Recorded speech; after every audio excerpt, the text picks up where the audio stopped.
ரோமர்கள் நிருபம் 9 32 33 வாசிங்க. எண்ணத்தினால் என்றால் அவர்கள் விசுவாசத்தினாலே அதை தேடாமல் நியாயப்பிரமாணத்தின் கிரியைகளினாலே தேடினபடியால் அதை அடையவில்லை. இடறுதற்கான கல்லில் இடறினார்கள். இதோ இடறுதற்கான கல்லையும் தவறுதற்கான கண்மலையையும் சீயோனில் வைக்கிறேன்.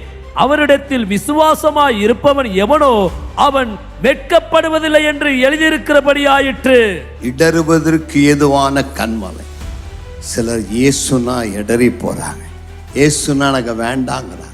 தச்சனுடைய குமாரன் எனக்கு எதுக்கு, யூதருடைய தெய்வம் எனக்கு எதுக்கு, கிறிஸ்துவருடைய தெய்வம் எனக்கு எதற்கு, இயேசு வேண்டாம், அவர் ஏழைகளின் தெய்வம், கீழ்ஜாதியின் தெய்வம், இயேசுவாகிய கண்மலையில இடறி போகிறார்கள். பரிசேயர் சதுசேயர் இந்த இயேசுவை வேண்டான்னு ஒதுக்குனாங்க. ஆனா யாரெல்லாம் இந்த இயேசுவை வேண்டான்னு ஒதுக்குறார்களோ அவள் இடறுவதற்கு ஏதுவாக இடறினாக. அவளை மறுபடியும் தூக்கி விட முடியாது. அந்த கல் யார் மேல் விழுமோ அது அவளை நொறுக்கி போடும். யார் இந்த கல் மேலே விடுறாங்களோ அவன் நொறுங்கி போவான். அதற்கு பதிலாக இந்த ஜீவனுள்ள கல்லாக இயேசுவிடம் வந்து, ஐயா என் வாழ்க்கை கட்டுங்க, உங்கள் மேலே நம்பிக்கை வைக்கிறேன்னா நீ வெட்கப்பட்டு போவதில்லை. கர்த்தருக்கு மகிமை உண்டாவதா.